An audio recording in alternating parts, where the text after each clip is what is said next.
Good, we're live. Good evening, everybody, and welcome to tonight's Wednesday night quiz, hosted by Nick.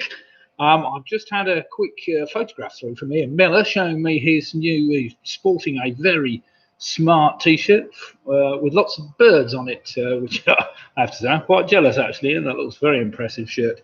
I'll have to see whether we can get one of those. You'll have to let me know where you got it from. We'll go from there. Right then, last Wednesday saw a number of teams do extremely well, and although we had a number of teams right at the top of the leaderboard, so let me just, in no particular order, winning last week's quiz on a fantastic 61 points. We had to split the difference. They were closely followed on 59 points by PRS, with Ian Sharrett and his bottle of Shiraz in third place last Wednesday, all on his own on 58 points. We then had Denise Lestrange on a fantastic 57 points. And then we had three teams, Home Alone 6, Sarah Deschamps and our friends from Worcester, and Clive and Janet from Stockton on 56 points. So well done, everybody, for last Wednesday's attempt. Now, tonight we have just 6 rounds of straightforward trivia to keep you going. Round number 1 tonight will be entitled Wednesday the 21st. Round number 2, all the answers to round number 2 contain the word own, O-W-N, or rent, R-E-N-T. So every answer will either have own or rent in the title. Round number 3 tonight will be a straightforward trivia trail. Round number 4 is one of our famous initial letter links, where we take the first 9 the initial letters of the first 9 answers, and then I get rearranged them to spell out something else. Round number 5 tonight was going to be entitled Rhyming Pairs. Basically 5 answers that rhyme with the other 5 answers, so it's pretty straightforward. And finally, of course, we have a straightforward general trivia round. So let's just see who's joined us so far tonight. We've got 20 teams now joined us. My daughter's just, as we see, coming through the door. So evening first off to Ian, who's already sent me a picture of his marvellous new shirt. We've got Vanessa's just joined us. Good evening, Vanessa. Hope all is well. It's sunny Burton-on-Trent. And Martin Davis has just joined us. So let's hope Martin, who didn't take part in Sunday but just watched the quiz, I hope you're feeling better, because they were feeling a bit groggy on Sunday. So let's hope Martin and Tina are back and feeling a lot fitter. I've just seen that Mick and Bev are online and joining us tonight. So good evening, Mick. Just to let you know, Mick Roberts, not that he was trying to bribe me for any questions or anything, he did drop down a bottle of Proper Job for me to have a go at tonight. Oh, he brought me 2 bottles, but one was this one, Proper Job. So I'll be on that in a bit, Mick. So thank you for that. We'll see what a bit of Cornish IPA will do for me. I can hear my daughter stumbling through the through the door of our house at the moment as we speak, and here she is. Yes, Lydia's just joined us. So evening, Lids. Hope all is well with thee.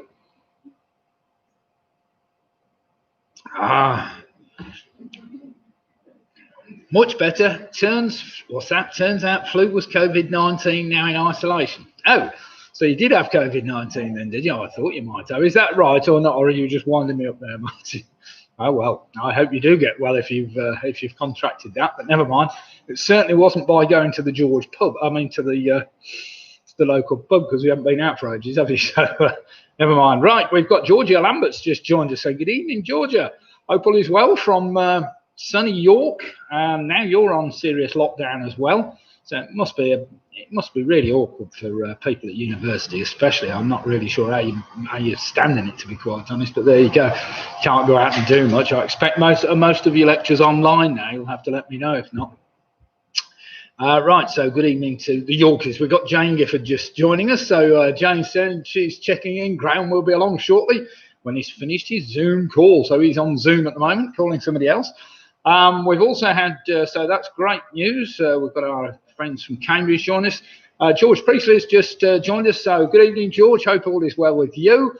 Oh dear, Martin's saying test on Monday, confirmed on Tuesday. Oh dear, better not come near you then, Martin.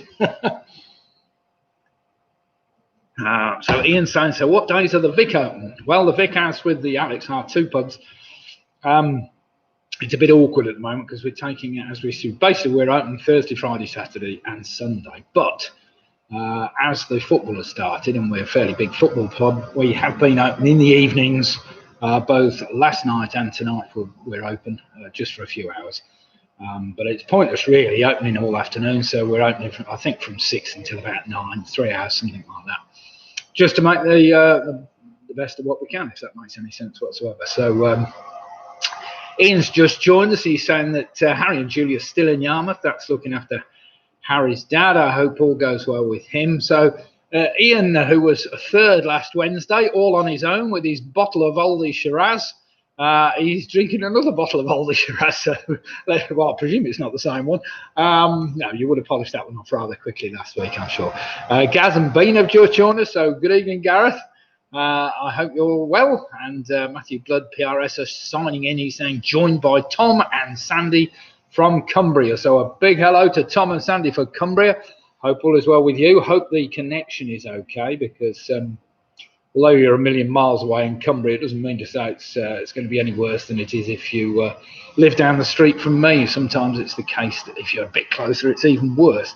George has just said all uni classes are moving online. Not too great, but it's better than nothing still. Does that mean you could really do it all from home, though? I suppose one of the biggest problems being at uni at the moment is you're not getting any real nightlife and getting out and doing things that you're supposed to when you're at uni. And of course, you're paying for your halls of residence, whatever. I don't know. You'll have to let me know your situation, but we'll see. Right, Jackie's just joined us. Jackie's saying hi, Lydia, and everyone else. So good evening, Jackie. Hope all is well with you. Matthew's asking me how the power generation is. Well, it's dismal, Matthew, is the word, dismal. We've got Jed and Tracy just joined us. Hi all. So saying hi all. So good evening, Jed and Tracy. Hope you're all ready to do battle. From sunny Burton-on-Trent. And Denise has just joined us. Denise Lestrange. Now, I was just mentioned Denise earlier. She was fourth last week. We had split the difference.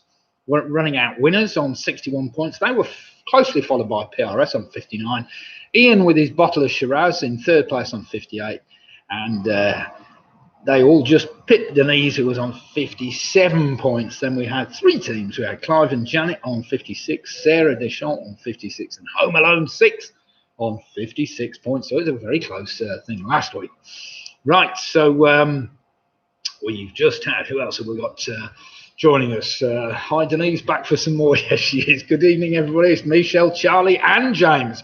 Now, there's a strong team tonight. So good evening, Michelle. Hope all is well with you and Charlie, and look forward to serious battle tonight. See how you fare. We've just had Val Barnes join us. Quizzy Rascals are all here. So hi all. Mike Yates has just joined us as well. Good evening, Mike. Hope all is well with you and keeping fit.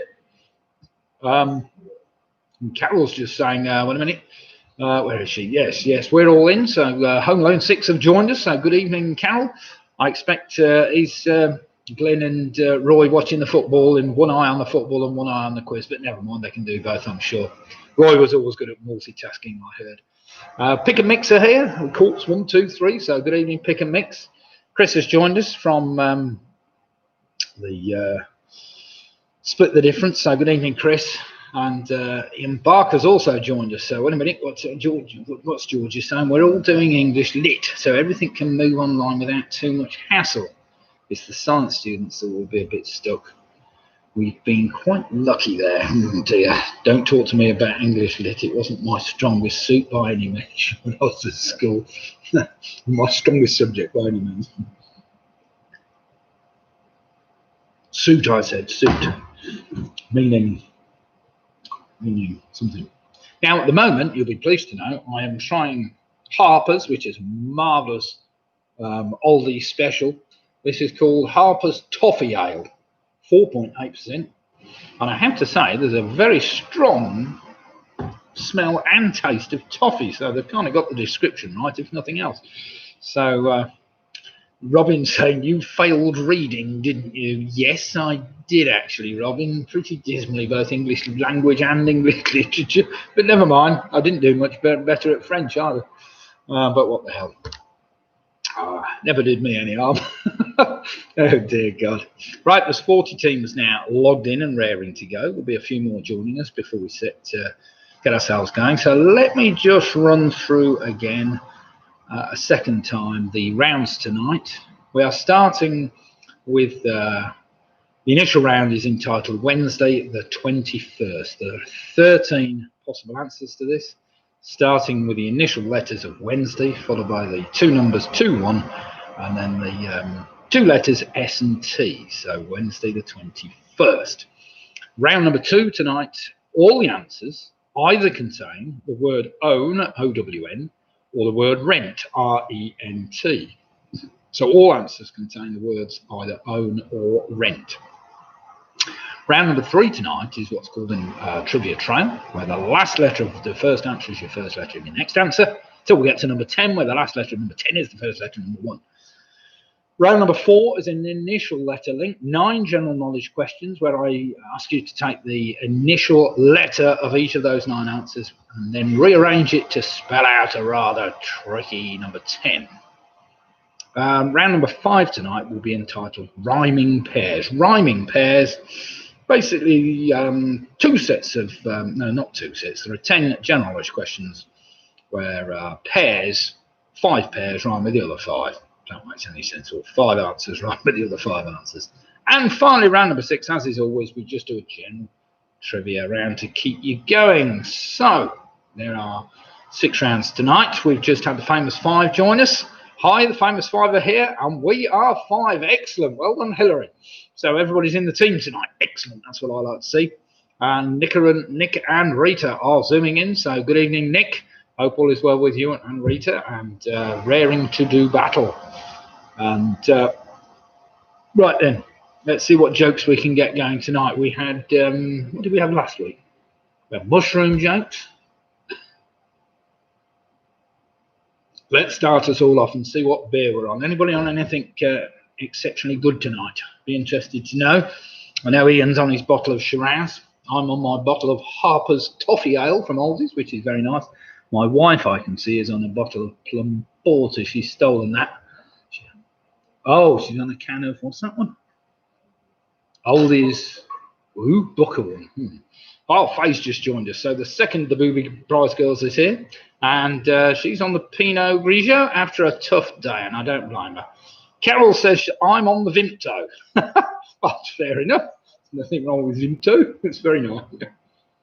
Mm. Now then, I was just going to mention, I have been trying to sort out, I've been asked to do a charity quiz, so I thought I would get you all to join in one week. It's probably going to be a week in December, beginning of December, for Rugby Mite and Hospice. Obviously, this doesn't include all of you, obviously, because I know you don't come from the rugby area. But we're going to have a blank prize put up for grabs, which will just be on a random score, which sounds good fun. So everybody's got a chance of winning, not just the winner. But I'll let you know a few more details when I can decide exactly how we're going to do it. So wait a minute, Graham's now finished his Zoom meeting, so he's raring to do battle. We have 50 teams now logged in, which is pretty good. That's about average for a Wednesday night. So we might see 1 or 2 more join us before the end. Do feel free, by the way, to hit the thumbs up button. I know we haven't got very far with the questions yet, but there is a thumbs up button, a like button. It always helps getting my rankings up a bit. And of course, you can always just add to the subscribe button, because if I can get up to 1,000 subscribers, I'm only up at 250 at the moment or something, but if I can get up to 1,000 subscribers, obviously we can, it allows me to do things on YouTube, which I can't do at the moment. Not that I really know, but there we are. So Clive and Janet have also joined us. So I did mention Clive and Janet last week. They came in with a fantastic score of 56 points. They were in 5th equal place with Sarah Deschamps from Worcester, and Home Alone 6 also on 56 points. So I all had to reload. Right, oh, that's fair enough. Right then, if we're all ready to get going, we have now just a minute to go, and we'll a cup of tea for me. Now I do have some Vimto squash. Ooh, living the dream, said Jackie. Oh, fair play. It's not everybody that can be on beer all the time or whatever else. And Sarah's just joined us. Good evening, Sarah and Russ. Hope all is well with you and keeping yourselves fit and well. in sunny Worcester, he says no. Right then, it is now 2015, so without further ado, I'll just hand over to my daughter, make sure she's got everything okay. Have we found any mistakes yet by my video? Right, okay. So eyes down, look in. Question number one, of course, got to start with the letter W, which makes it a bit easier. It's a two-word answer. I'm sure you'll be all right with this one. So question number one, used by the ancient Britons and paved as one of the main Roman roads in Britannia. What name is given to this early road, which ran from Dover to St Albans before eventually being extended to Holyhead? So used by the ancient Britons and paved as one of the main Roman roads in Britannia. What name is given to this early road, which ran from Dover to St Albans before eventually being extended to Holyhead?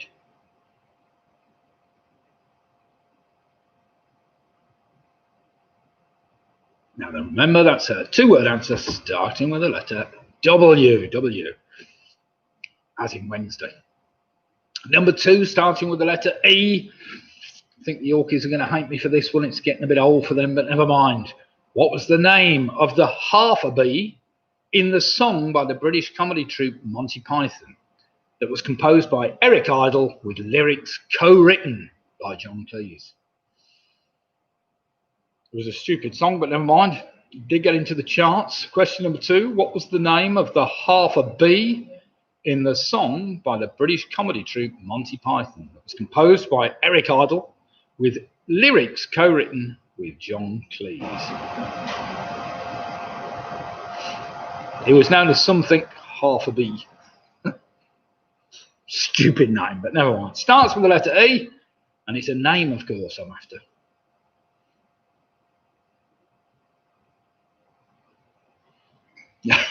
I thought that you'd say that was ageist.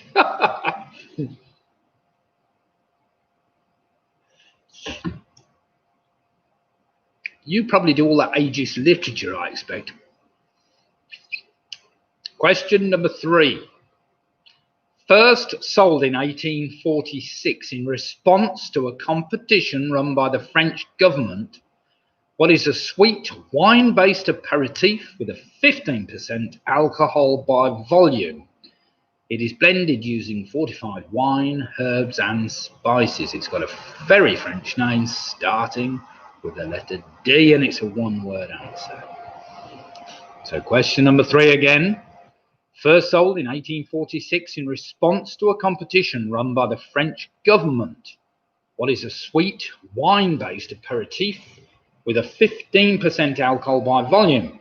It is blended using fortified wine, herbs and spices. It's a one-word answer starting with the letter D. Definitely ageist because it comes from 1846 now, but never mind.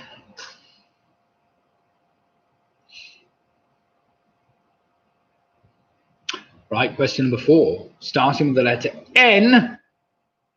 This is for all you scientists.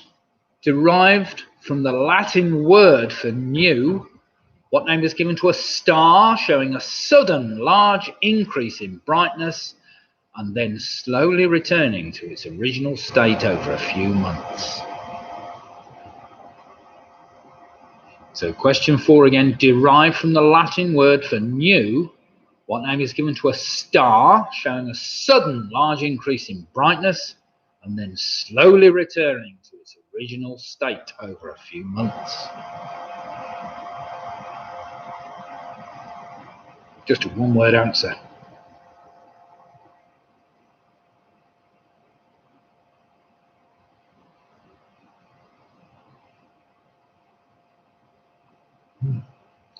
Very nice. It's quite good, that toffee. I'll have to get another one of those.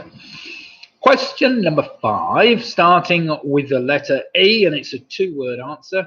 What is a district in the Royal Borough of Kensington and Chelsea? It is also the name of an underground station and an exhibition centre. That makes it a bit easier for you. So what is a district in the Royal Borough of Kensington and Chelsea? It is also the name of an underground station and an exhibition centre. Everybody keeping up all right? I'm not going too fast, am I?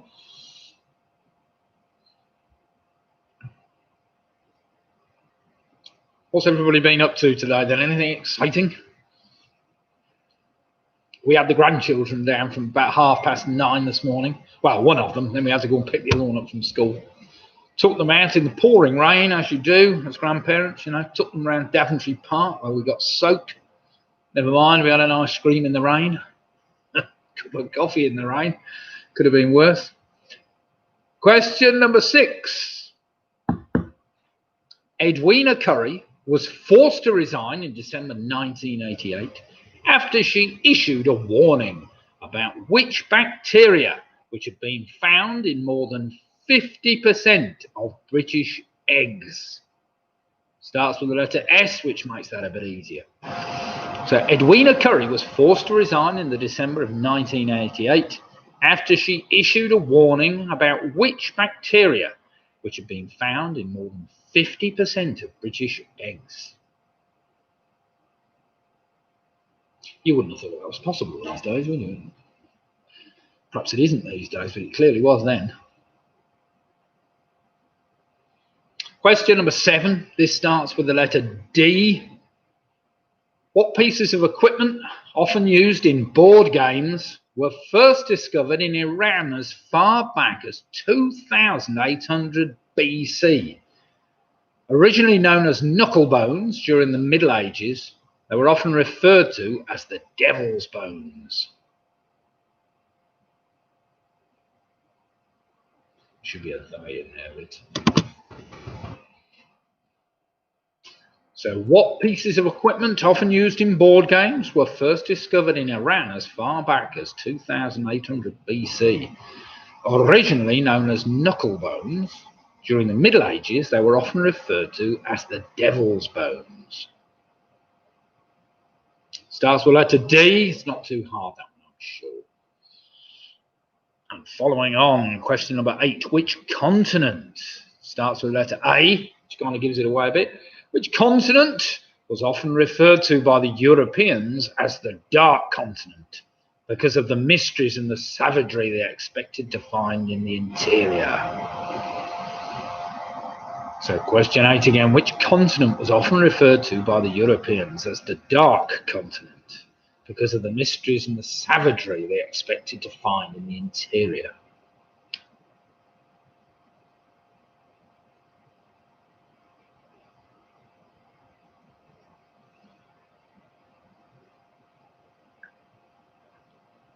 Question number 9 is a bit of a giveaway. This starts with the letter Y, so I hope you can all get this one.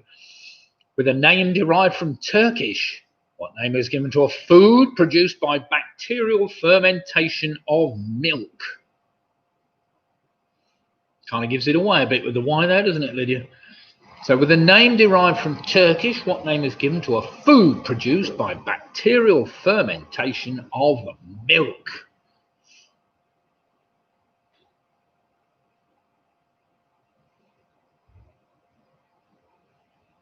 Right, question number 10 starts with the number 2. It's a 2-digit answer to help you. Not that you need any help with this, but you might. A bit tricky. In Hawaii and New York, what is the minimum age that a person has to be to purchase cigarettes and other tobacco products? So question number 10. In Hawaii and New York, what is the minimum age that a person has to be to purchase cigarettes and other tobacco products? Bit funny in the States. I think you can buy a gun before that age.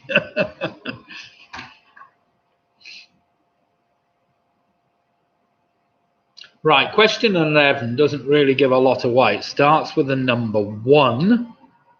Stephen Hendry won all of his snooker world titles in which decade of the 20th century?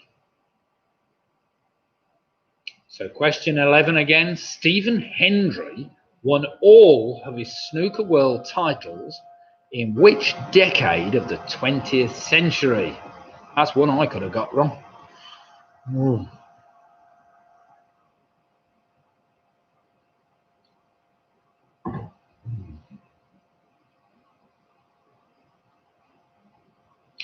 Right, the last two questions start with the letters S and then T. S and T, as in the 21st. So starting with the letter S, if you happen to be born on this day, I didn't think that. Right, yeah, I've obviously made a bit of a fool. Oh, never mind. If you happen to be born on November the 26th, what sign of the zodiac would you be born under? So question 12 again, if you would happen to be born on the 26th of November, what sign of the zodiac would you have been born under?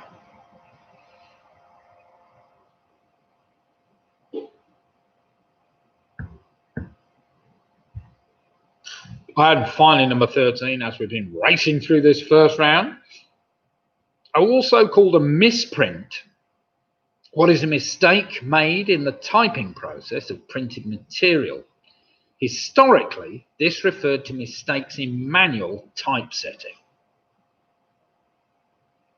It's just a one-word answer I'm after, and it starts with letter T, of course. Also called a misprint. What is a mistake made in the typing process of printed material? Historically, this referred to mistakes in manual typesetting. Those were the days, good old manual typesetting. Right then, everybody, they are your first, well, that should complete your first round, 13 general knowledge questions, starting with the letters Wednesday the 21st. Well, letters and numbers, that is.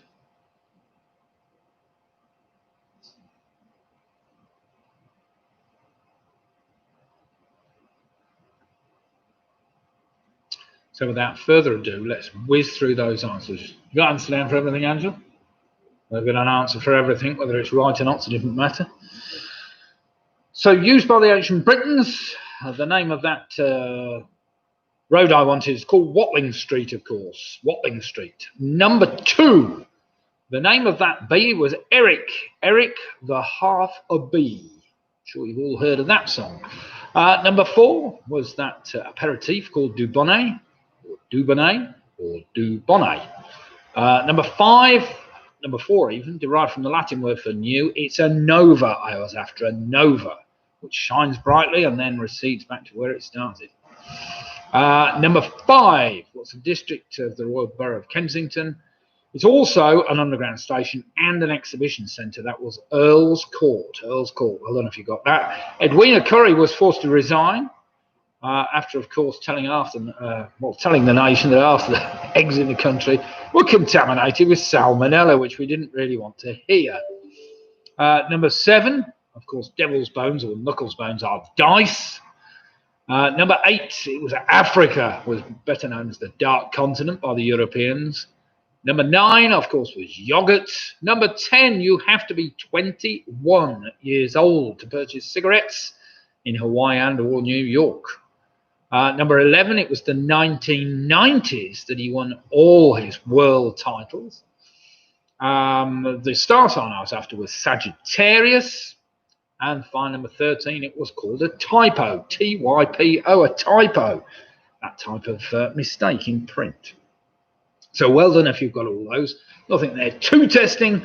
Maybe Eric the Half Bee and Dubonnet, but anyway, I'm sure we've got some pretty good scores. So Martin Davis starts off with the 12. We've got Jen and Tracy on a 10. We've got Home Alone 6 with the 12. Sarah and our friends from Worcester on 12. Mike Yates with the 13. Well played, Mike. Michelle with the 12. We've got Graham Gifford with the 13. Well played, Graham. And Jane, even. Ian on an 11. We've got Mick Robertson on 12. We've got Pick a Mix on 12. The famous 5 on a fantastic 13. Georgia for the 10 for the Yorkies.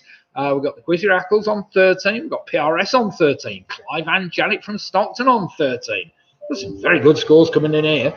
Got Nick Bowers on 11. Got Split the Difference on 13. Gas and Bean are on 10. Well played them. Any more scores to come in after this? We've got the Booby Prize Girls. They're on 11. Well played, the Booby Prize Girls. I'm going to have to open something else now.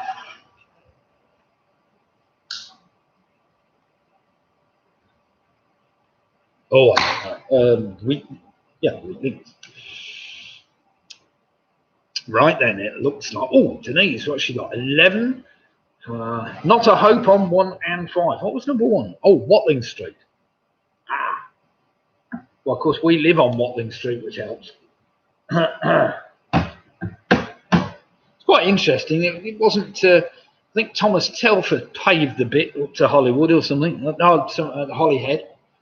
So I thought, well, I finished that years ago, but never mind. And we've got, wait a minute, Ian and his Shiraz, sorry, lost the link temporarily on 13. Well played him. What was number 5, Denise? Let's have a look at that. 5. What was number 5? Oh, Earl's Court. Yes, the exhibition centre. It's tricky. If it doesn't pop into your mind straight away, you perhaps wouldn't get it. Right then. Question. Right, round number 2. All the answers contain the word own, O-W-N, or the word rent, R-E-N-T. They can be one-word answers, two-word answers, whatever else. Oh, Leslie Barrett's on with a 12. Well done, Leslie. Right then. Question 1. Listen carefully. Somewhere in the answer, this is a 3-word answer. I'm helping you out a little bit to get you going. But somewhere in that answer is the word either own or rent. So released in the year 2000, what is the title of the first film in the series that includes the 2004 film Meet the Fockers and the 2010 film Little Fockers? So what was the first... I was going to say, what was the first Focking film? But I won't say that. So, released in the year 2000, what is the title of the first film in the series that include the 2004 film Meet the Fockers and the 2010 film Little Fockers?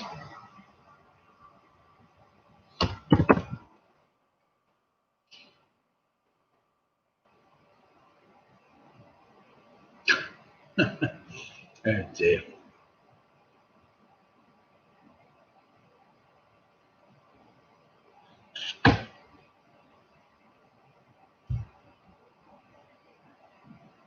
Right, enough said about Fockers. So on with question number 2.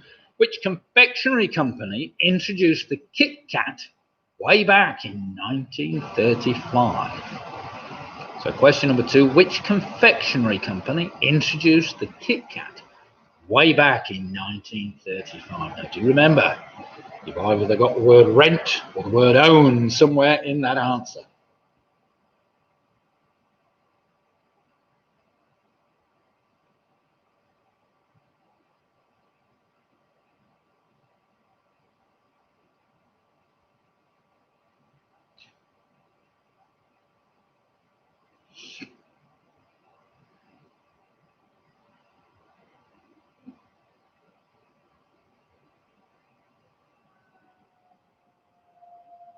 Question number 3, this is for the Yorkies if you're all studying English literature. Opening with the line, "Oh, to be in England, now that April's there," which Robert wrote the 1845 poem, Home Thoughts from Abroad. So opening with the line, "Oh, to be in England, now that April's there," which Robert wrote the 1845 poem, Home Thoughts from Abroad.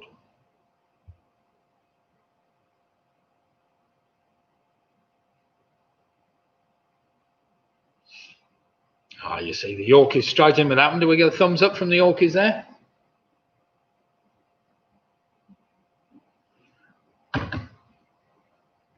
Please. Great, and I pay my own rent. Question number 4. What is the surname of the fictional character in the BBC television sitcom The Office, portrayed by Ricky Gervais? So I just need to know his surname. Yeah, Georgia's saying yes, she knew that one. Good. So what is the surname of the fictional character in the BBC television sitcom The Office, portrayed by Ricky Gervais?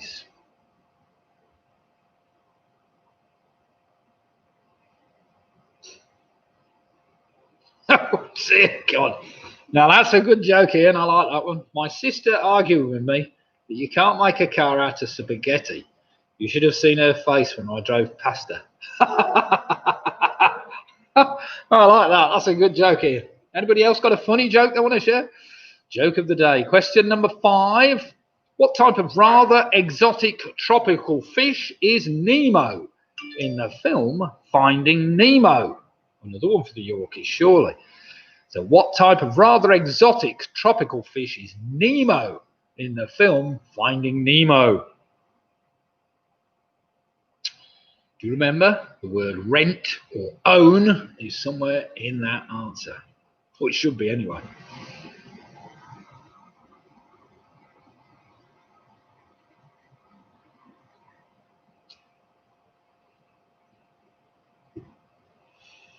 Question number 6 comes up occasionally. This, I'm sure most of them may have heard of this before. A 1935 piece of music composed by Sergei Prokofiev called Montagues and Capulets is used as the theme tune to which well-known TV series? Very popular. So a 1935 piece of music composed by Sergei Prokofiev called Montagues and Capulets is used as the theme tune to which well-known TV series? We know that one, don't we, Liz? Don't you tell your mother.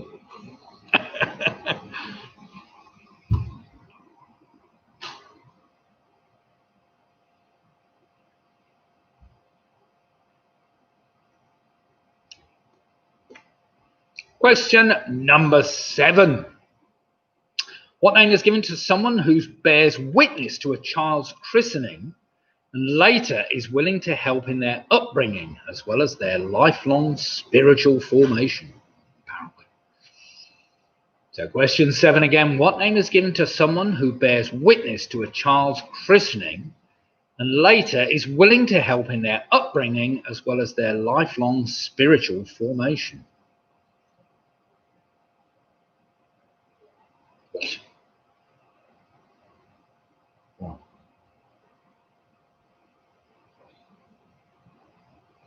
Oh, sorry. I might not have given you that. Should I read it to you slowly? What name is given to someone who bears witness? Sorry, I'm having to type this question for Lydia because I changed this before I'd sent her the quiz and I hadn't changed this question, but never mind. The other one. Right, how far you got? What name is given to someone who bears witness to a child's christening and later christening and is later willing to help in their upbringing as well as their lifelong spiritual formation? Sorry, I'm having to dictate it to Lydia so she can write it in the question for you. Formation.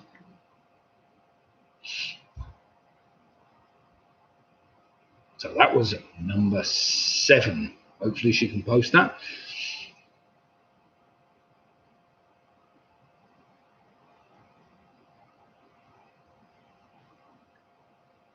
Well done, our lids. Question number 8. Listen carefully. What was the cause of death of both Dennis Wilson, the drummer in the Beach Boys, and Brian Jones, the guitarist in the Rolling Stones? One word answer I'm after. So what was the cause of death of both Dennis Wilson, the drummer in the Beach Boys, and Brian Jones, the guitarist in the Rolling Stones? No silly answers. It's a one-word answer.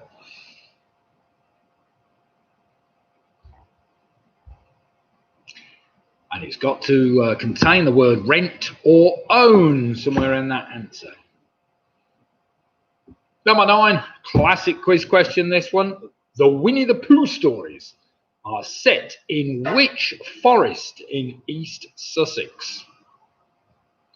So the Winnie the Pooh stories are set in which forest in East Sussex?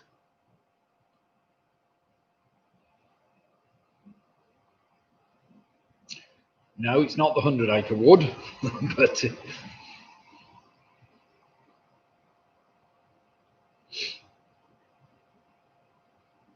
finally, question number 10. Which cricket ground is home to Nottinghamshire County Cricket Club? So what cricket ground is home to Nottinghamshire County Cricket Club? And there we have it. Now, all your answers should contain, somewhere in the answer, the word rent, R-E-N-T, or own, O-W-N. So if any of them are missing that, then you're not on the right lines. I will just give you a minute to have a guess at the ones you might not know. Other than that, we'll get some marking done fairly swiftly, because I don't think we need to worry about too much.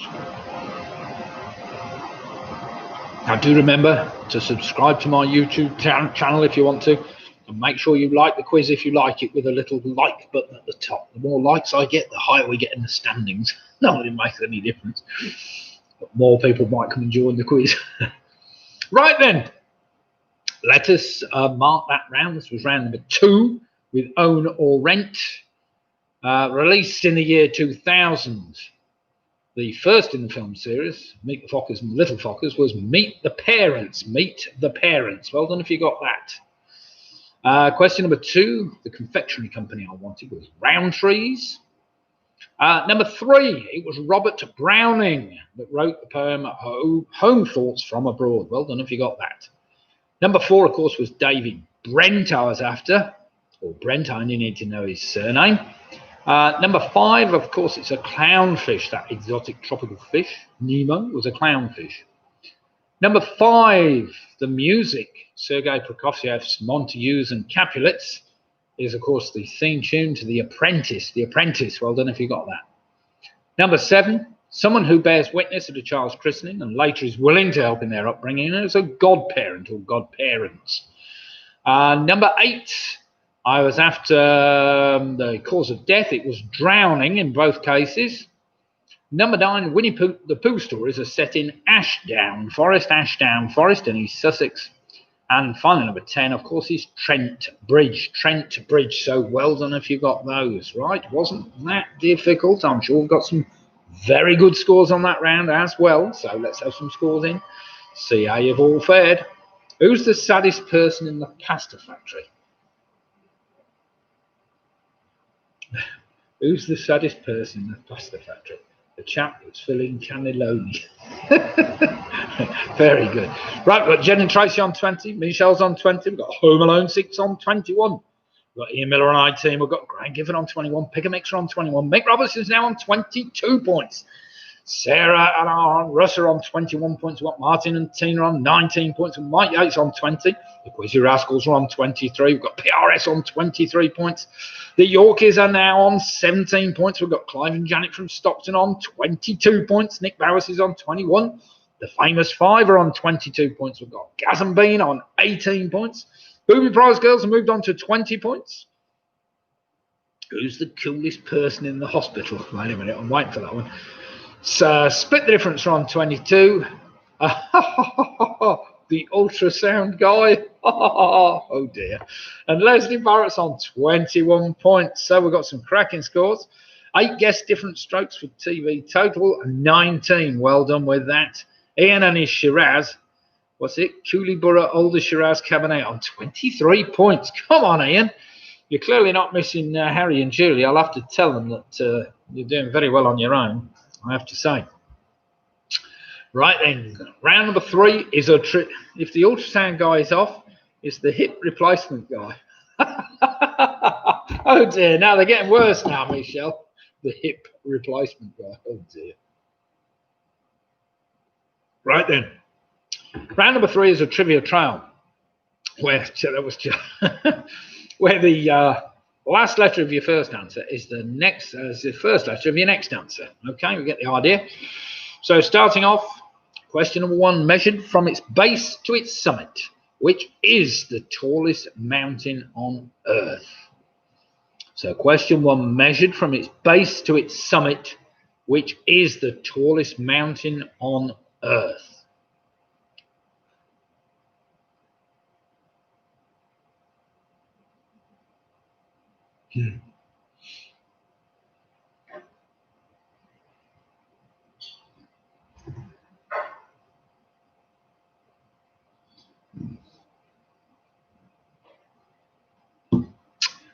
Question number 2. Producing a staggering 800,000 tons each year, Turkey is the largest producer of which fruit? Do they still make windows? I remember that advert with Ted Malt from the highest pub in Britain. Question number 2 again. Producing a staggering 800,000 tons each year, Turkey is the largest producer of which fruit? Stupid advert that was. The Tan Hill Inn. Right, take the last letter of that fruit, and it's the first letter of your next answer. So here we go. Question number 3. The mining of which material finished in the United Kingdom with the closure of South Crofty Mine in 1998?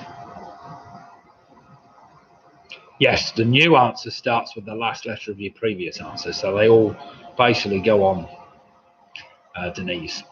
So question number 3, the mining of which material finished in the United Kingdom with the closure of South Crofty Mine in 1998. However, Denise, if you're not sure of one, be careful that you don't put something down willy-nilly and then send yourself completely up the garden path with the next one, if you know what I mean. You can often work backwards with these as well as forwards. Right then, take the last letter of that answer, and it's the first letter of this answer. Question number 4. What one-word name is given to a doctor who specialises and treats disorders that affect the brain, spinal cord, and nervous systems? So what one-word name is given to a doctor who specialises and treats disorders that affect the brain, spinal cord, and nervous system?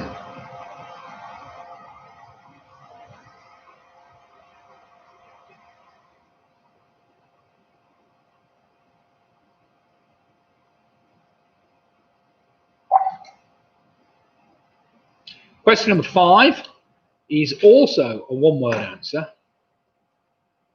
What archaic name is given to a person who makes a living by travelling from place to place mending pans and other metal utensils? So what archaic name is given to a person who makes a living by travelling from place to place mending pans and other metal utensils? Of course, nowadays you have a habit of just throwing them in the bin, I suppose. Throwaway society.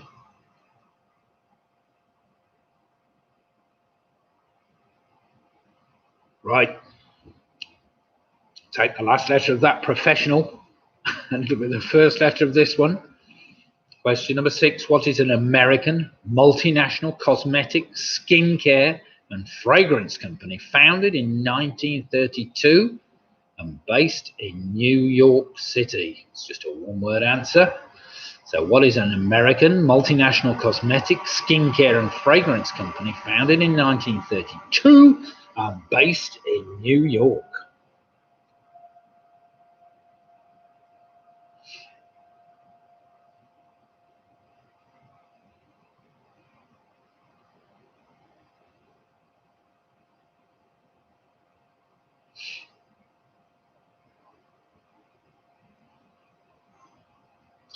Right, take the last letter of that cosmetics company. It's the first letter of this answer.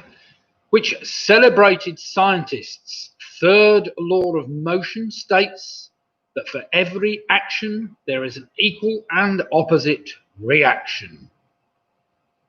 So question 7 again. Which celebrated scientist's third law of motion states that for every action there is an equal and opposite reaction? I don't need an S on the end of that, of course. It's just his name. I just need the scientist's name. Surname, that is. Sorry. I should have said that, shouldn't I?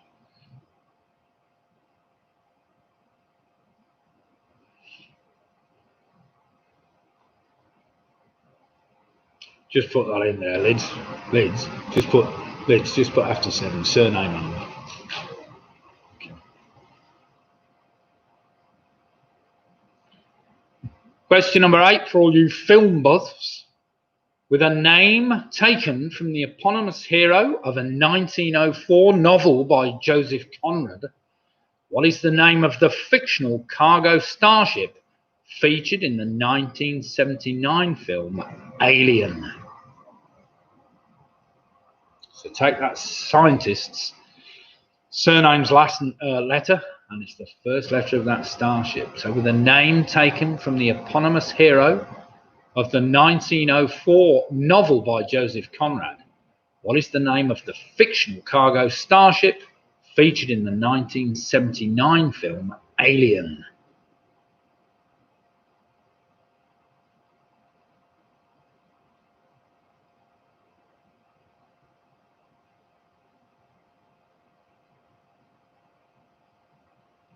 Right then, question number 9. Take the last letter of that spaceship. It's a one-word answer, that spaceship. Take the last letter of the spaceship, and it's the first letter of this one. Which fictional character in the spy novels and films featuring James Bond is a henchman to the villain Auric Goldfinger? Again, a one-word answer. So which fictional character in the spy novels and films featuring James Bond is a henchman to the villain Auric Goldfinger?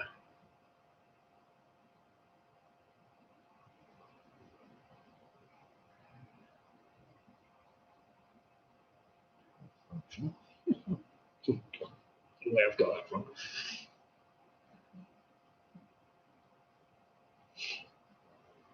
And finally, question number 10, take the last letter of number 9. It's the first letter of number 10. And the last letter of number 10 takes you back to the first letter of number 1. What name is given to an oral parafunctional activity which manifests itself as excessive teeth grinding or jaw clenching? Something like that. Often done at night time when you're not noticing. So what name is given to an oral parafunctional activity which manifests itself as excessive teeth grinding or jaw clenching? So one-word answer. Take the last letter of that answer, and it's the first letter of number 1. If that helps at all.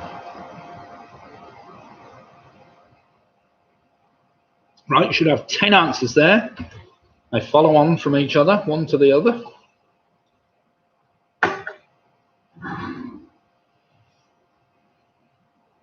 Don't try and make a connection if there's not one there, remember. Right, I will give you 30 seconds just to get 10 answers that at least follow each other, if nothing else. We'll do some marking after that tricky trivia trial.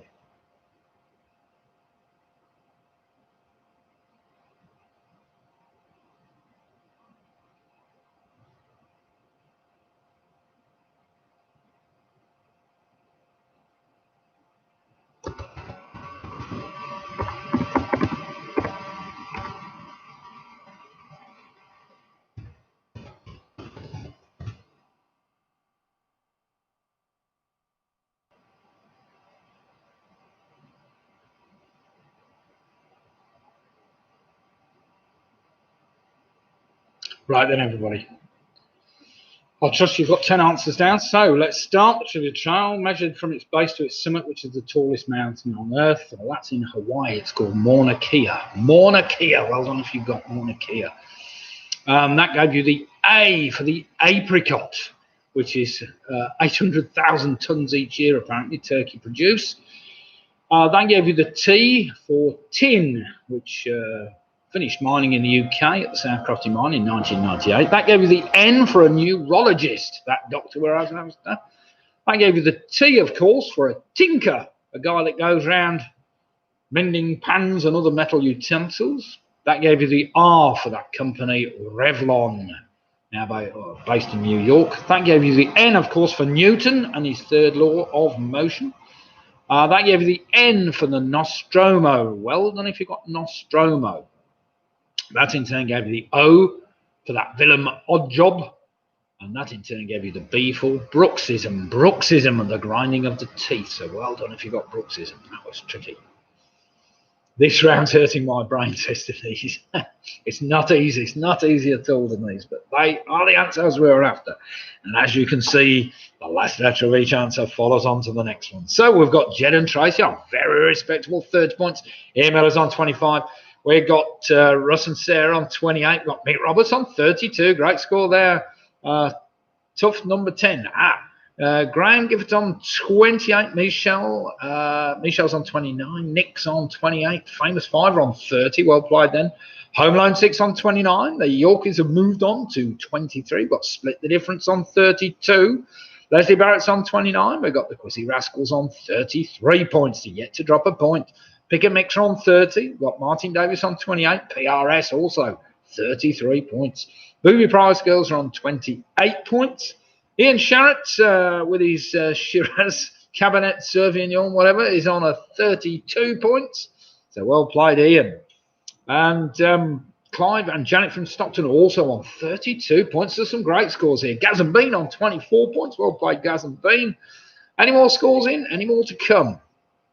Right then. Round number 4 tonight is an initial letter. Oh, Mike Yates is on 26 and Gareth Wilson. Oh, sorry, Gaz and Bean, I said, are already on 24. Denise saying 25. When I was at school, Everest was the tallest mountain. Yes, you're right, it was the tallest mountain. 29,000 some odd feet. I think Mauna Kea stands at it's about 40,000 some odd, but of course most of it, well, there's a good bit of it that's below sea level, of course. Well below sea level. Right then, round number 4 is an initial letter link. It's an initial letter link. 10 questions on general knowledge where the answer to the final question can be spelt out by rearranging the first letters of the first 9 answers. Okay, we get the idea. So all I need you to do is answer the questions correctly and then write down the first letters of each answer. So question number 1. Named after a Mediterranean island, like it's in a loose sense of the word, what chemical element is present in both brass and bronze? So named after a Mediterranean island, what chemical element is present in both brass and bronze?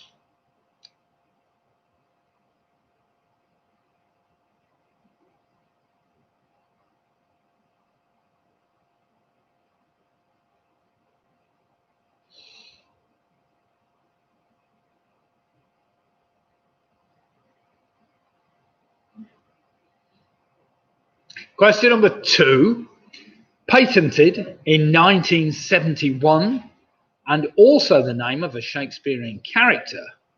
What is the common name used for a variant of the board game Reversi? It's a game I've never played, I have to say. Apparently, I know people have got it. It's supposed to be a decent game. So patented in 1971 and also the name of a Shakespearean character, which might give it away.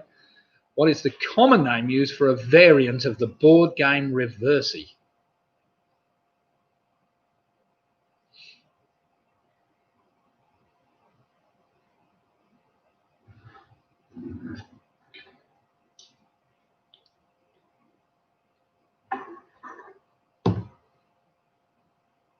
Question number 3, for all you rugby league fans.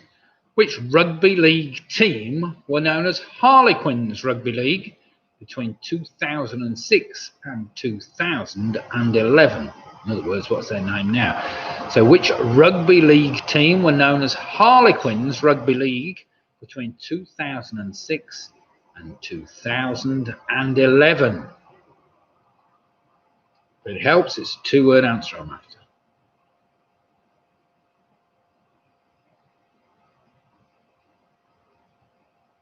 Yes, 2-word answer.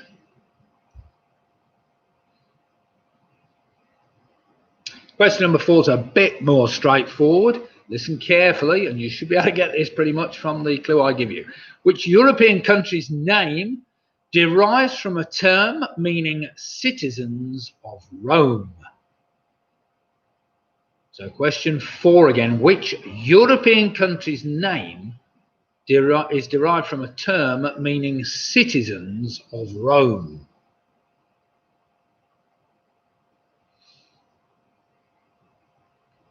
Don't overthink that. It's a pretty straightforward one, that.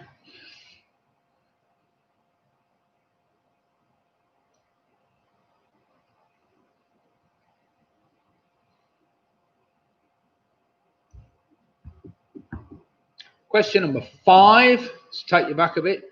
Also the girlfriend of Danny Zuko, who played Sandy Olsen in the 1978 film Grease. Classic film. Not that I can't remember ever seeing it actually, but I'm sure it's.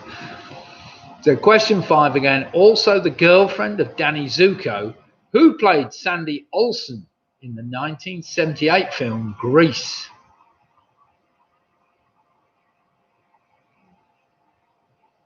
Need a full name there. But obviously we're only using the first initial of the first name.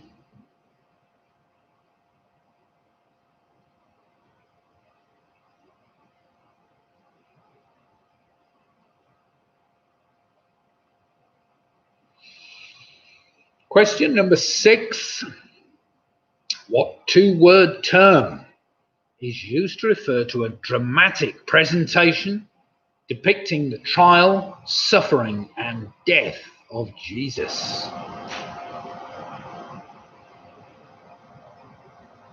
So question number 6 again. What two-word term is used to refer to a dramatic presentation depicting the trial, suffering, and death of Jesus?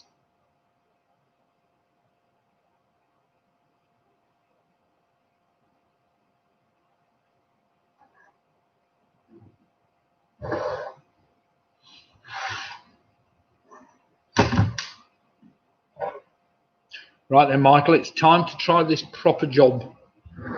Cornish IPA.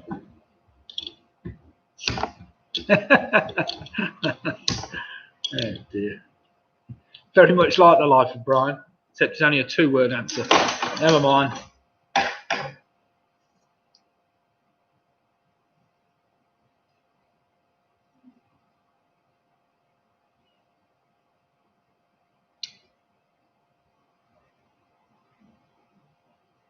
Yeah, question number 6 is a two-word term used to refer to a dramatic presentation on stage, basically, I suppose.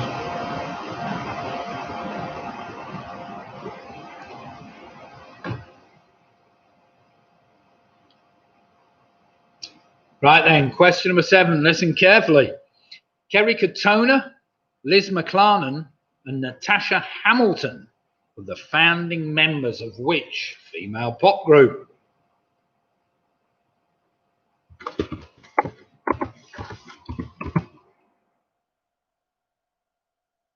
Question 7 again. Kerry Katona, Liz McLaren, and Natasha Hamilton were the founding members of which female pop group? That's a two-word answer as well, which will help. And if there's any help, it's not the Spice Girls.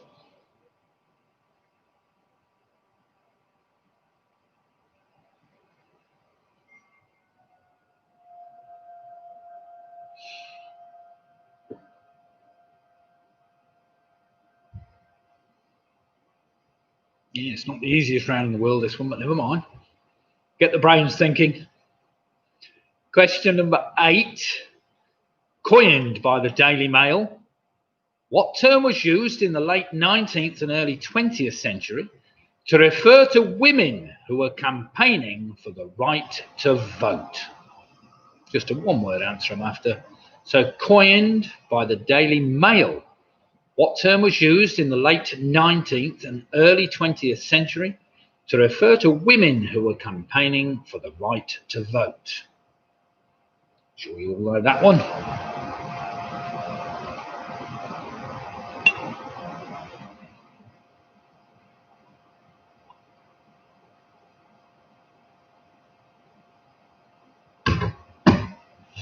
Question number 9.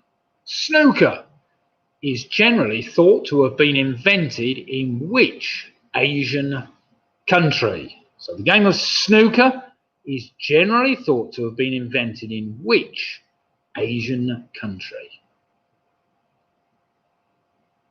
Now, question number 10 may help you. Listen carefully.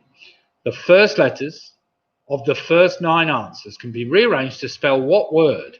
A word that literally means upper city in Greek, upper city in Greek, and is used to refer to a settlement built on high ground. It's a one-word answer, very Greek.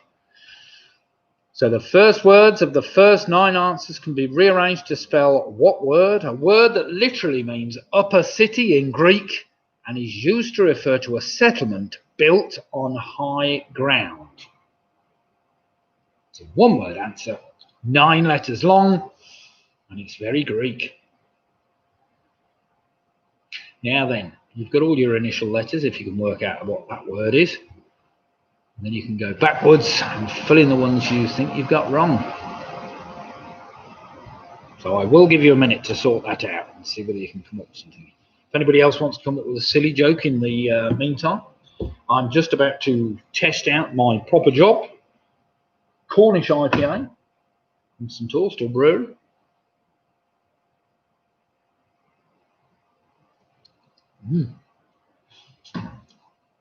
It claims to be powerfully hopped. Well, it's hopped all right. And about powerfully, it's quite bitter. Nice nose to it.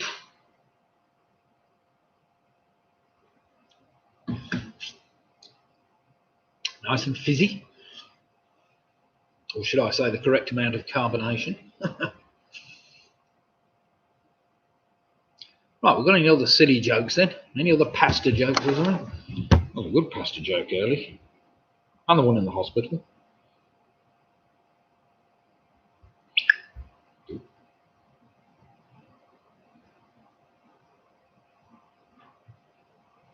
Right, I'm going to give you another 30 seconds. And I will ask, see whether you're ready to do some marking.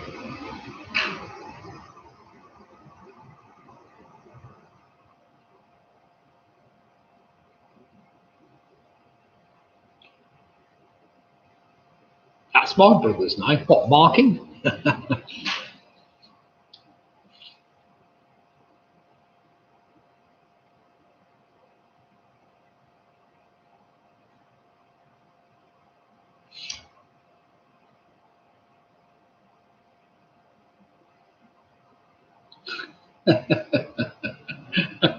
Oh, I get it. Oh dear. Roy Job with proper job. Roy Job, proper job, yeah. Nice one, Roy. Right, does anybody need any longer? Or are we ready to do some marking? Quickly put in the comments if you need a little bit longer. If not, we'll crack on.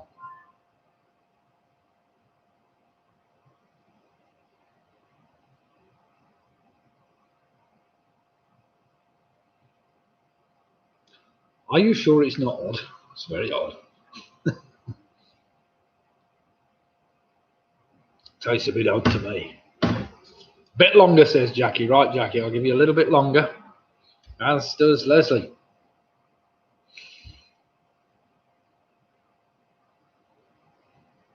All the questions are up there, so just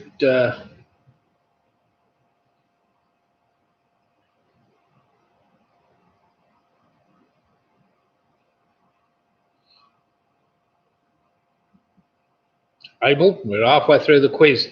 We're at the end of round 4. We're just waiting, giving all the teams a little bit longer before we give them the answers to round number 4. Oh, Carol saying crack on. Oh, that's a bit harsh, isn't it, Carol? Because you know them all. Right, well, I'm giving you 20 seconds, all right? One minute mark.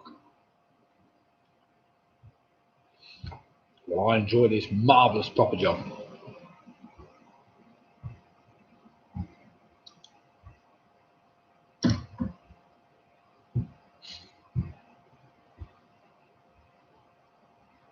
Any scores in Champions League yet?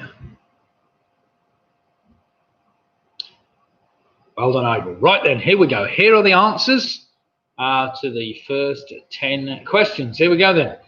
Sorry, the last 10 questions. Named after a Mediterranean, what chemical element is present in both brass and bronze? That's copper. Copper. Number 2, patented in 1971. The board game I wanted, which is a variant of the board game Reversi, is Othello. Othello. Well done if you got Othello. Number 3, even, which rugby league team are known as Harlequins Rugby League between 2006 and 11. They were the London Broncos. The London Broncos. Number 4, the European country's name that's derived from meaning citizens of Rome, of course, was Romania. Well done if you got that. Number 5, also the girlfriend of Danny Zuko, who played Sandy Olsen in the film Grease. That was Olivia Newton-John. Number 6, what two-word term is used to refer to a dramatic presentation depicting the trial, suffering and death of Jesus? They're often seen in lots of European countries. It's called a passion play. A passion play. Number 7, Kerry Katona, Liz McClellan and Natasha Hamilton were all founding members of the pop group Atomic Kitten. Well done if you got that. Number 8, of course, they were known as a suffragette or suffragettes, as coined by the Daily Mail. Snooker is generally thought to have been invented in India. And if you rearrange the first letters of the first 9 answers, the literally meaning upper city, of course, is Acropolis. Acropolis means upper city. So well done if you got that. Easy saying, do you not take a water in? What's that? Water out break? Well, I am doing, really. It's called beer. It's full of water, mostly. Right, Abel, you can join in with the quiz now because we're coming to the next round. But obviously, if you join at the right time, then you get to play the whole quiz. You can only play the last couple of rounds now, but do feel free to join in and see how you get on the last couple of rounds. Right, we've got Ian Miller on 32 points, Sarah's on 36, Mick Roberts on 41 points. Well played, Mick. Mike Yates, no, you're on more than 6, Mike. Michelle's on 39. Got Quizzy Rascals on 43. That's a great score. Martin Davis on 36. Obviously not letting COVID put him off. We've got... what else have we got? Oh, bother, I've lost my space now. Oh, Pick a Mix on 38. Ian is Shiraz, couple of lucky guesses there on 42. Jen and Tracy on 40. Mike Yates saying, yes, 32, I mean. I thought I was better than 6. Graham Gifford's on 36, so well done, Graham and Jane. PRS are on 43. We've got the famous 5 on 40. Home Alone 6 are on 39. George Lambert's on 28 for the Yorkies. Nick Bowers on 34. Gaz and Breen on 31. Split the difference on 42. Denise is on 34 points. Well played them. Clive and Janet from Stockton, 42 points. That's a cracking score. That is a cracking score. Nothing wrong with that at all. Any more scores to come in? Leslie Barrett, 37.5. Well played, Leslie. What was I going to say to? I was going to say to Denise. No, we don't have a break, but you can run off between rounds quickly, I suppose, and back. The quiz takes normally an hour and a half, so it's pretty much crack on with it and get on with it. Right, round number 5. Round number 5. Listen carefully, especially for Abel. Abel Plant. Here we go. Just write your answers down on a piece of paper, and we'll do some marking at the end of this round. So we've got 10 general knowledge questions where each correct answer rhymes with one other correct answer in the round. So we've got rhyming pairs. This is a tricky one to get your head around, but 10 general knowledge questions where each correct answer rhymes with one other correct answer in the round. Are we ready? Question number 1's dead easy. This will get you going. So born on the 10th of May 1960, I probably don't need to go any further for you serious quizzes. What is the real first name of U2 singer Bono? So born on the 10th of May 1960, what is the real first name of U2 singer Bono? It's a one-word answer, obviously. It's his first name. So write that down, piece of paper. Question number 2, another straightforward question. What is the traditional gift for a 15th wedding anniversary? So what is the traditional gift which is given for a 15th wedding anniversary?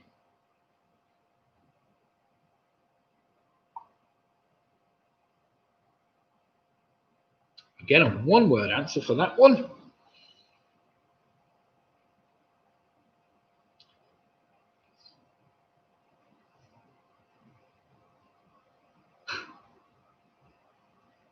Question number 3 for all you gardening experts and whatever. If a plant is described as aphyllous, what does it lack? So if a plant is described as aphyllous, what does it lack? I'm just after a one-word answer with that one as well.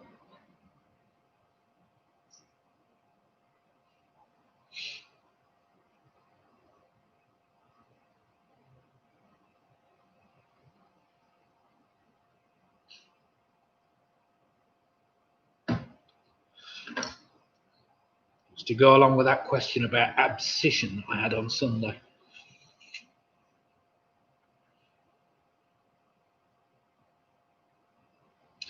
Question number 4, listen carefully. What informal term for a small measure of Scotch whisky or other spirit can have the word fluid put in front of it to give a specific unit of volume that is defined as 1/8 of a fluid ounce?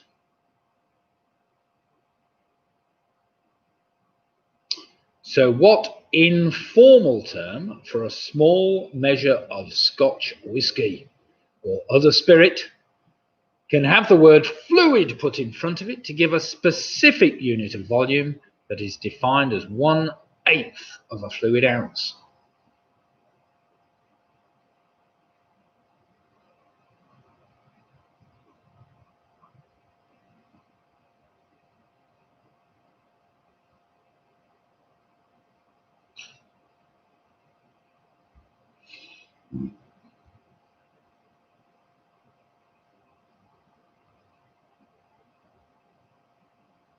Question number 5, listen carefully because there's a big clue in this. The 1974 book Switch Bitch was a collection of short stories by Roald Dahl that were originally published in which American men's lifestyle and entertainment magazine? Again, a one-word answer. So the 1974 book Switch Bitch was a collection of short stories by Roald Dahl that were originally published in which American men's lifestyle and entertainment magazine, if that's what you want to call it.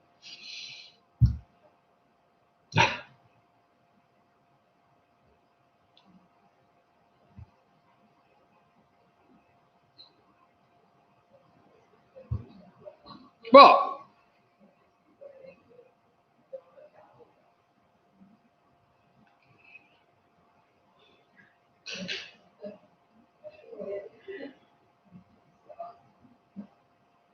In where? What? I don't know. No, it's uploading now. What, the question? No, it's come up online.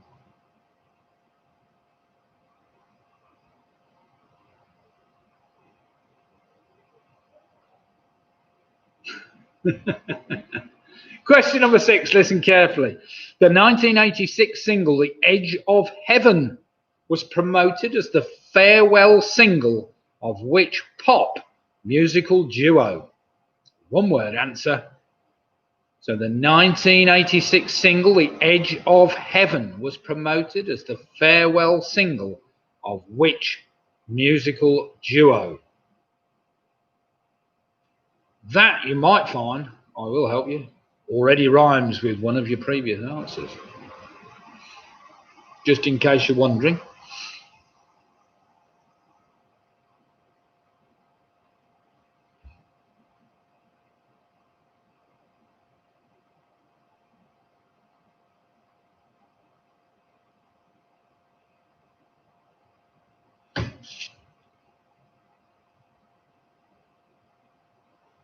Question number 7. This is for the Yorkies again. Loads of questions tonight. In a series of novels by P.G. Wodehouse, what was the surname of Bertie Wooster's valet? So in a series of novels by P.G. Wodehouse, what was the surname of Bertie Wooster's valet?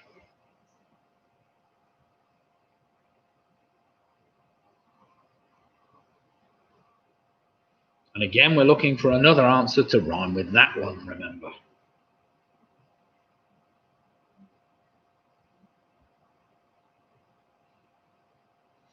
Question number 8, we've had this so many times.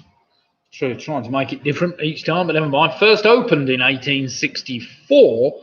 In which city would you find the famous Clifton Suspension Bridge? So first opened in 1864. In which city would you find the famous Clifton Suspension Bridge?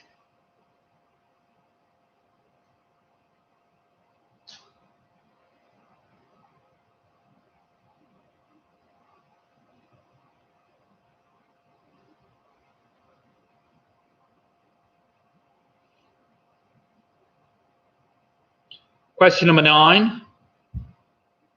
What is the surname of the comedy partner of Tommy Cannon, the English comedian and singer? So question 9 again. What is the surname of the comedy partner of Tommy Cannon, the English comedian and singer?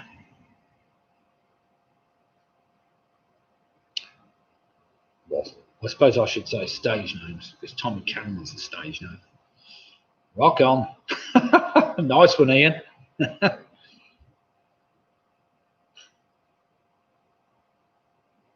And question number 10 is your only 2-word answer, this one.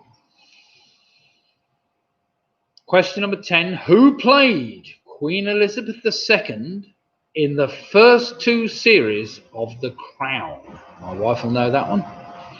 So who played Queen Elizabeth II in the first 2 series of The Crown?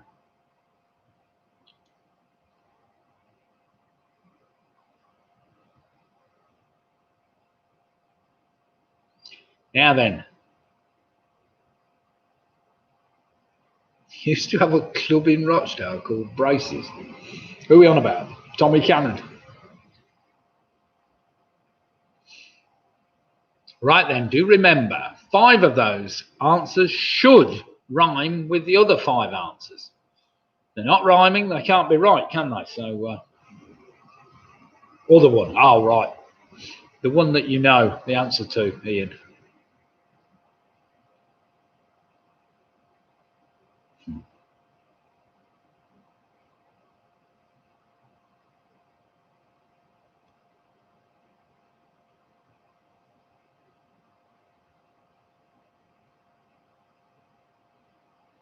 Well, I don't think too many of them were too testing.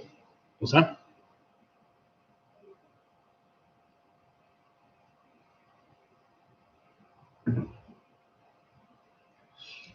Did you manage to get that question through or not? It doesn't appear on your screens.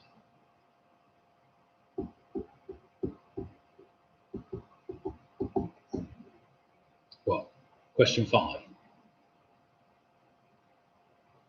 Has everybody got question 5 in the chat column? Lydia's claiming it didn't come up on her computer. But it's come through here. Might be because it's got the odd word in it, which they don't like, I don't know, but never mind. No. Yes, got it.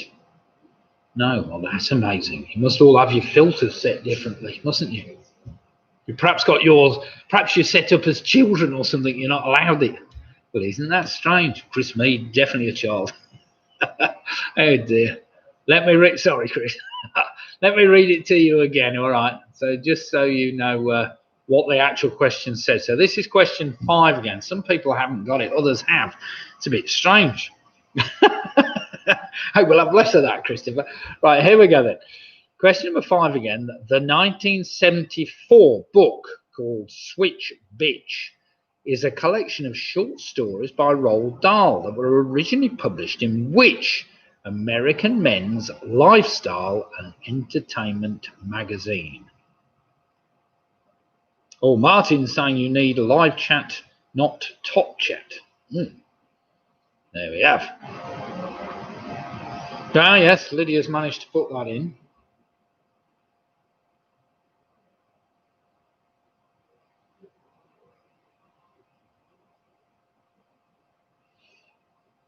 Right, maybe Lydia's sorted it by altering the word.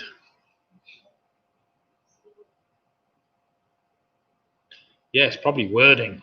Roald Dahl, for heaven's sake. God, fancy calling his book that.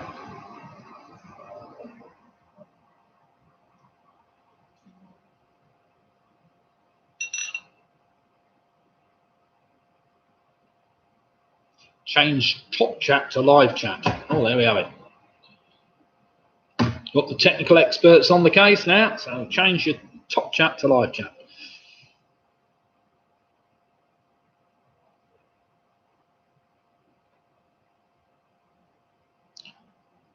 I better not change mine. Ah, there we have it. We've all got it now. Right then, I'm sure that was a pretty straightforward round, really, wasn't it? You got answers for everything, Angela? Does anybody need any more time, or are we happy with everything?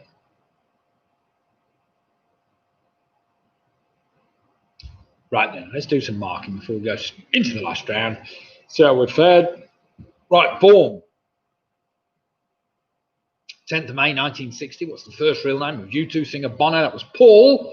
As in Paul Hewitson, of course. Number 2, what's the traditional gift for a 15th wedding anniversary? That's a crystal wedding anniversary.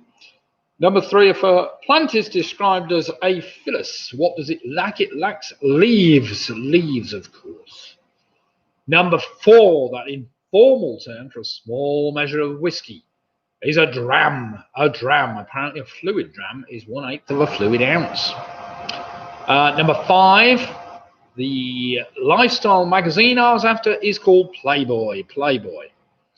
Number 6, the group I wanted, the musical pop duo, was Wham.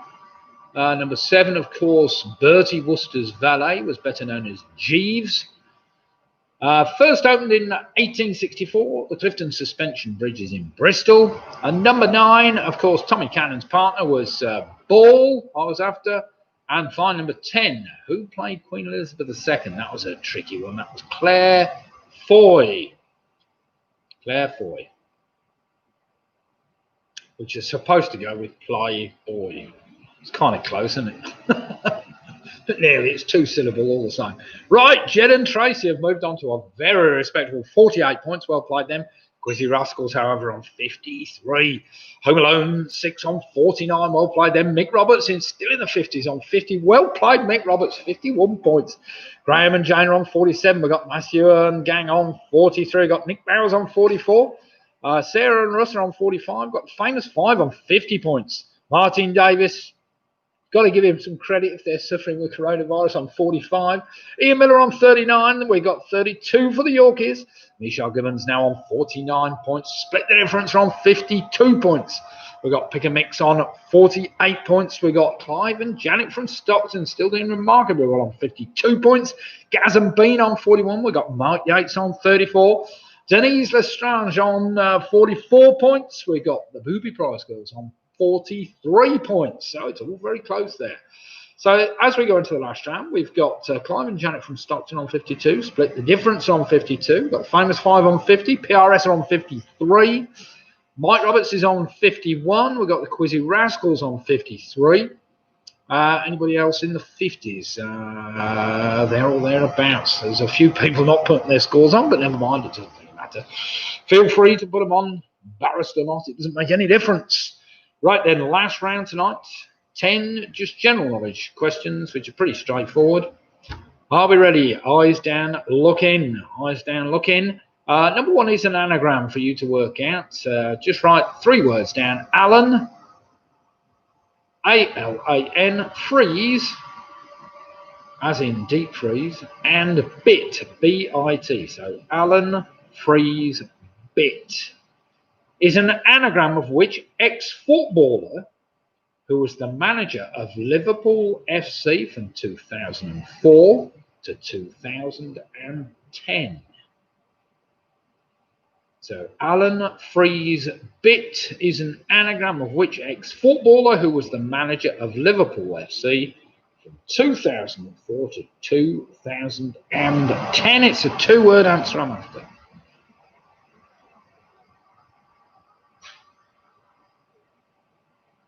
Roy Jobe will get that straight away. As will Matthew Blood.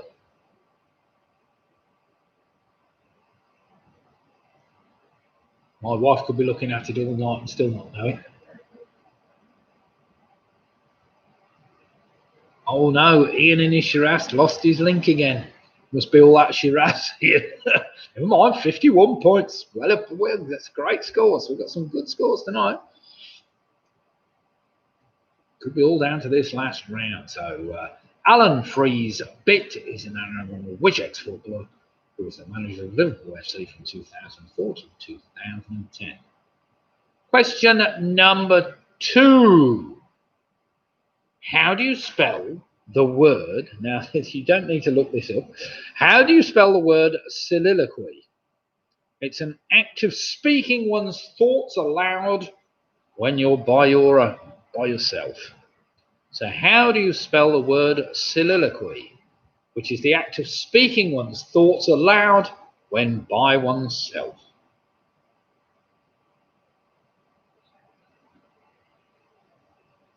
Oh no, well, you could spell it wrong.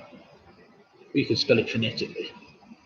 Yeah, okay. Yeah, Lydia can't actually put that down in the chat because obviously it uses away the spelling. However, she could spell it incorrectly to lead you up the garden path or phonetically. So wait a minute. So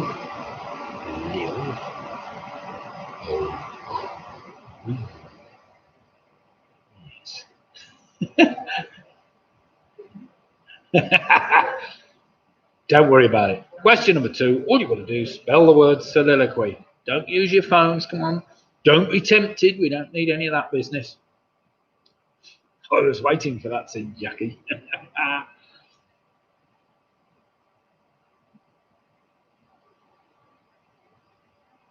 Question number 3, this is an interesting fact. You know, I didn't know this, but it's obvious, really.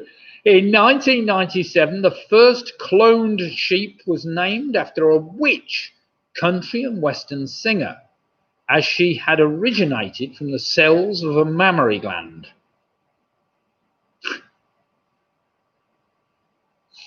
So in 1997, the first cloned sheep was named after which country and western singer, as she had originated from the cells of a mammary gland? Well, it's a bit rude, but it's not that rude. Apparently that's why it was named.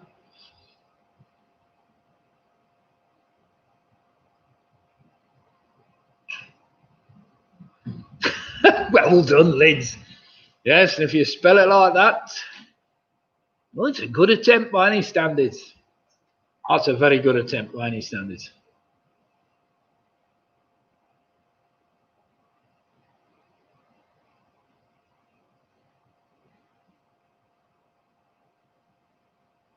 Question number 4. The Yorkies will hate this one, but never mind. What was the character name and rank of the transvestite played by Jamie Farr in the US TV series MASH? So question 4 again, what was the character name and rank of the transvestite played by Jamie Farr in the US TV series MASH?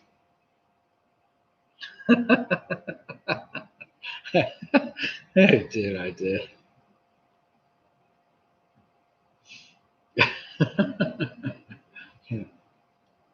Nice one, Clive and Janet. I like that.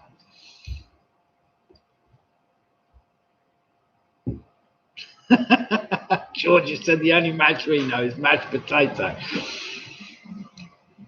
Well, it was bound to be another mash question. You always get mash questions in pub quizzes. So you need to find out what mash stands for, and then you need to know the cat. It's a great series, well worth watching, even if it's on catch up and it's about 30 odd years old or 40 years old. Never mind. Question number 5. Swan upping is an annual ceremony in England in which mute swans are rounded up, caught, ringed, and then released. But on which major river does this happen?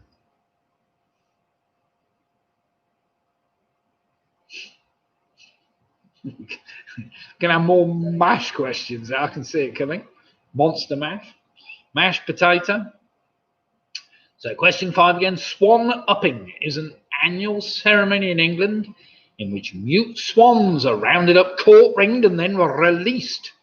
But on which major river does this happen?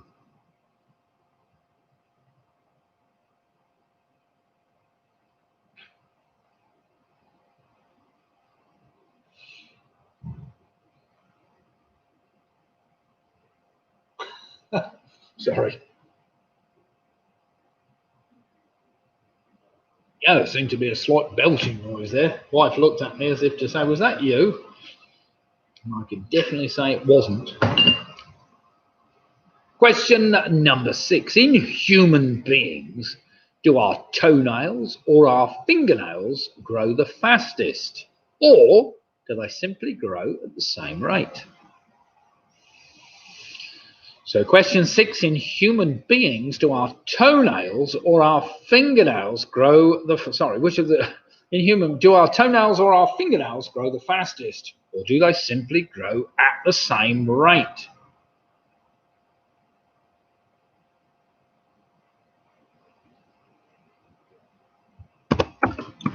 What to do out there?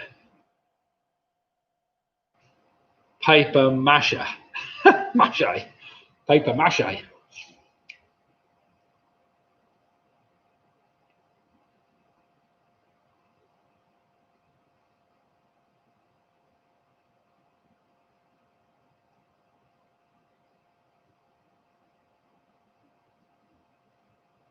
The mash. I was just about to say the mash report, the daily mash. Let's not mash it up anymore. Right, here we go then. Question number 7. What distinctive shape is a bundt cake, which surprisingly is baked in a bundt pan even? The shape is inspired by a traditional European cake known as Gugelhumpf. That's pretty good for German. So what distinctive shape is a bundt cake, which surprisingly is baked in a bundt pan? The shape is inspired by a traditional European cake known as Gugelhumpf.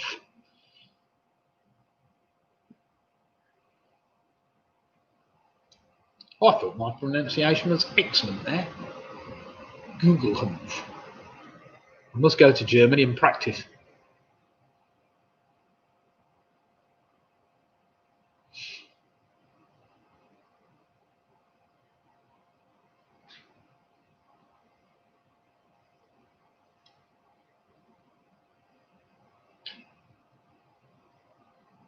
Question number 8.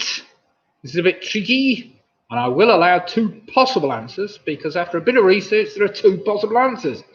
Depending if measured by weight or by physical size, what type of animal is the smallest mammal on the planet?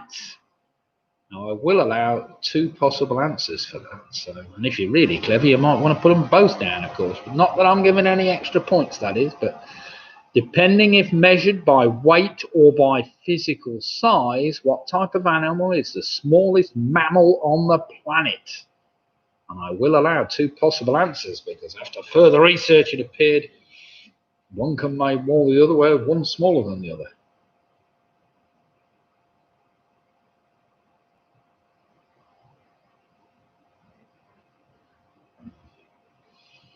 Masquerade. What are you masquerading as, Matthew?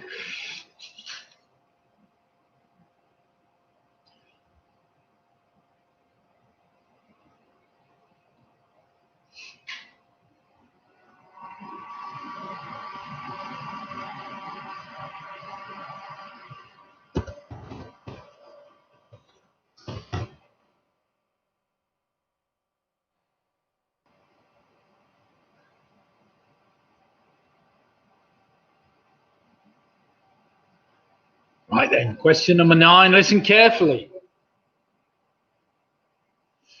In the process of making toffee and or fudge, which mixture is heated to a higher temperature to ensure perfection in the finished product? I'll give you the choice. Is it toffee or is it fudge? So in the process or processes making toffee and or fudge, or in the two processes, which mixture is heated to a higher temperature to ensure perfection in the finished product? I'll give you the choice. Is it toffee or is it fudge? Which one do you have to heat up?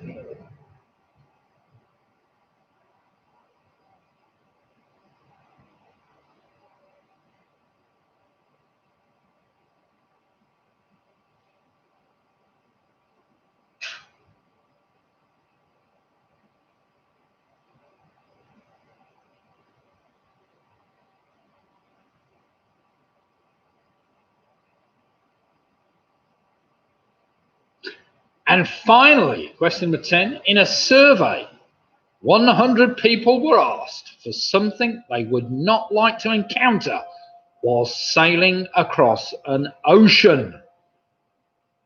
Hurricane and iceberg were number 2 and number 3, respectively. But what was number 1? That's a bugger of a question, isn't it?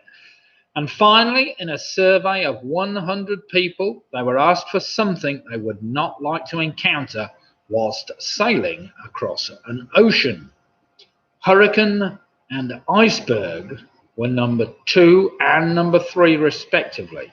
But what was number 1? Kevin Costner. Are we talking about Waterworld now? The movie that lost Kevin Costner millions, that did. No, you wouldn't want to come across him. The Mary Rose, you wouldn't want to come across that, would you? No, what was he? Oh dear. Not the Mary Rose, what am I thinking of? Ghost Ship. You wouldn't want to come across one of these either. Ghost Ship. Ted Heath, no, you wouldn't want to come across him. Morning Cloud, what a fantastic boat that was, isn't it? Teddy. Andy Burnham. Oh dear. He'd still be negotiating for more money, wouldn't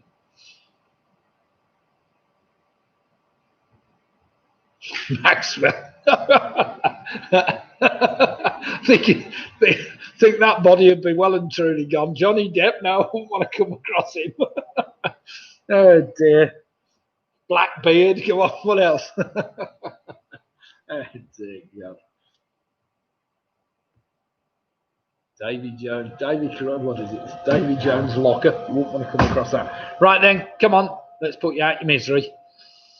Let's go through those last ones before we have to start worrying about Wikipedia coming in there. Cracking. Oh dear. Jaws. Oh dear. Right, here we go then. Alan Free's bit is an anagram of Rafael Benitez. Rafael Benitez. Well done if you got that. Number 2, how do you spell the word soliloquy? Well, according to me, you spell it Soliloquy.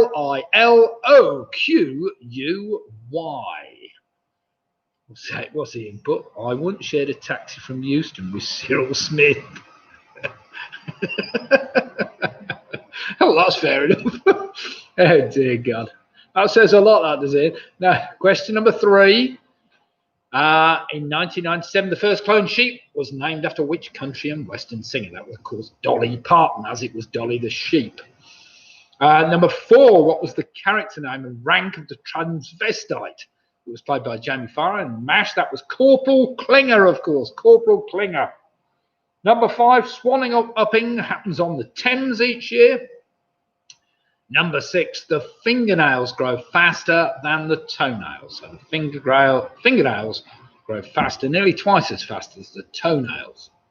Number 7, what distinctive shape is a bundt cake? Which surprisingly is baked in a bundt pan. The shape inspired by Google Humph, apparently, which is ring-shaped, like a donut. Number 8, Depending if measured by weight or physical size, I would allow the bumblebee bat or the Eurasian shrew. So the bumblebee bat or the Eurasian shrew, both of which are the two smallest mammals on the planet.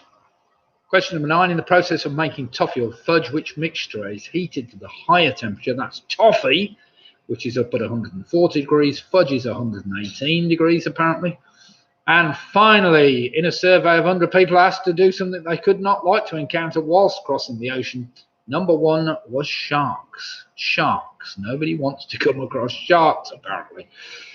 So, well, it didn't matter to me because I was on an oil tanker and they didn't seem to take much notice of us. But I'm sure if you're on a little sailing boat solo across the across the Atlantic, the last thing you want is some big sharks. And of course, Michelle got that spot on with Jaws.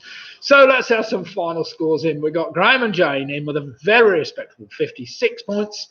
Martin and Tina with 52 points. Jen and Tracy with 56 points. We've got Nick Bowes 51. We've got Sarah and Russ with 53. Mick Roberts with 59. Well played, Mick Roberts. Famous 5 coming with a very respectable 59.5. Michelle's with 58. We've got Georgie Lammer at 38 for the Yorkies. Well played, the Yorkies. Carol Jackson, Home Alone 6 on 59. We've got Ian Miller on 39. PRS, 62 points. Well played, PRS. Clive and Janet from Stockton on a fantastic 60 points. Well, that's not bad. You've only dropped 3 all night long. Gaz and Bean on 47. Pig and Mixer on 58.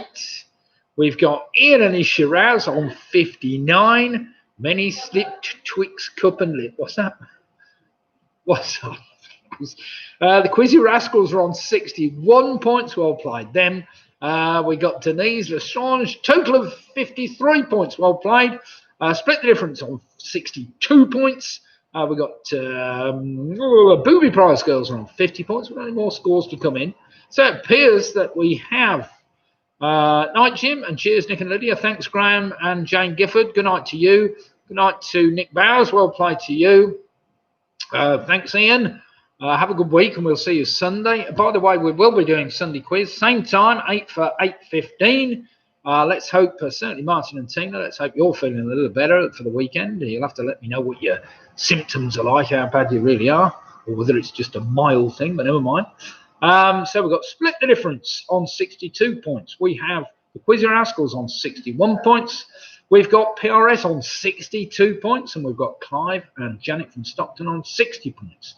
Then we have Home Alone 6 on 59 and Famous 5 on 59.5 with Mick Roberts on 59 points. So well done, Mick Roberts. I think that's an excellent score. Just 2 in it, 3 in it there really from the winning score. Famous 5. So thanks everybody for taking part. Let's hope that we can see some of you the weekend. Sunday nights seem to be more popular. We did, to be fair, we had 54 teams concurrently playing tonight, which is more than last week and a little bit more than the week before, so I'm very pleased with that. So do come and join us on Sunday. Do remember to like the quiz with a little thumbs up. Let's see if you liked it, of course, or thumbs down if you didn't like it. And do subscribe to my YouTube channel. The more subscribers we've got, the higher our rankings get. So good night to all. Enjoy your week. And let's hope that we can see a majority of you again Sunday night as the restrictions get a bit tighter around the UK. I think we're going to get more and more people playing again. And it's such a shame we can't get the good old trusty pub quiz going again, but never mind. Anyway, good night to all. Thank you to my daughter Lydia for doing the questions. And thanks for everybody that's thanked us. That's Sarah, Leslie, Faye, Clive, Janet, Matthew, Jackie Skip, Chris, Val Barnes, Michelle, Mike Yates, Jennings, Tracy, Leslie, Robert, Martin Davis, Mike Yates, Robin, of course, and all the gang. So good night, everybody, and we'll see you on Sunday if you want to do battle again. Good night, all. Cheers. In the stream.